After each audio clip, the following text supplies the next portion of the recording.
Après avoir lu ce livre, on a besoin de quelques minutes pour revenir à la réalité. On commence avec des BMW à pédales, on continue sur des hommes qui sont pollinisés et on finit le recueil sur, attention, une histoire d'hypnose, mais en Atlantide, sinon c'est pas drôle.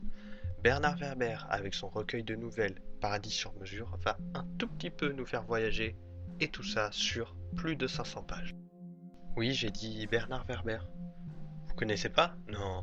Si je vous dis la trilogie des fourmis? Non? Si je vous dis un journaliste scientifique d'une bonne cinquantaine d'années, reconverti en auteur philosophie science-fiction?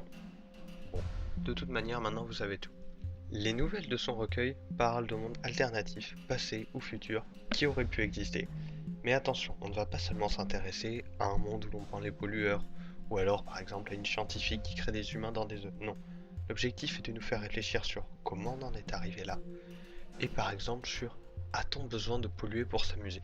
Pour vous faire une idée, on va prendre la 14e nouvelle du recueil. Pas ma préférée, mais elle donne une bonne image du livre entier. La guerre des marques, c'est un monde où les industries ont peu à peu pris le pas sur les États, créant leurs villes, leurs pays, et pour finir leurs armées. Toute cette nouvelle est basée sur une idée. Celle qu'on s'intéresse plus à la sortie de l'iPhone 6S ou du dernier jeu de la PS4, plutôt qu'au débat à l'Assemblée nationale. Et toutes les nouvelles du recueil vont être formées de cette manière. C'est-à-dire que au début, on va commencer le livre, on va se dire c'est un peu bizarre ça quand même. Et peu à peu, en réfléchissant, on va se rendre compte que le Bernard Werber, il dit pas que des conneries, et qu'à la fin, c'est plutôt dans notre tête ou dans notre monde que les problèmes sont. Donc c'est très bien, on sait que ce livre fait réfléchir. Mais il nous reste quand même une petite question. Est-ce qu'il est intéressant? Ce n'est pas moi qui l'ai choisi, on me l'a offert, mais j'ai pas été déçu. Le livre est très bien rythmé, les nouvelles ne sont pas trop longues et l'ennui ne vient presque jamais. En plus, tous les thèmes choisis par Bernard Werber sont très recherchés et très intéressants, donc l'intérêt est là. Après, il y a un petit bémol. Le petit truc qui des fois dérange un peu.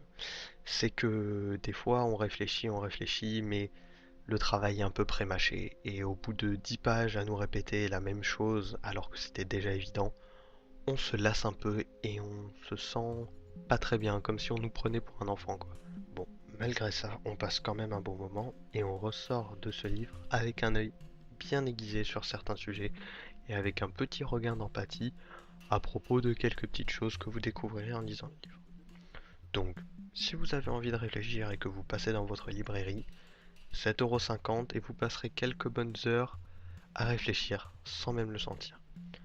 Par contre, si c'est pour vous amuser, oubliez ce livre, parce qu'à la fin, il va vous faire culpabiliser pour beaucoup de choses, comme la pollution. Et ensuite, vous allez tellement culpabiliser que vous allez vous lancer dans des trucs style des actions militantes contre l'utilisation de lapins dans les spectacles de magie. Si, il en parle, je vous jure.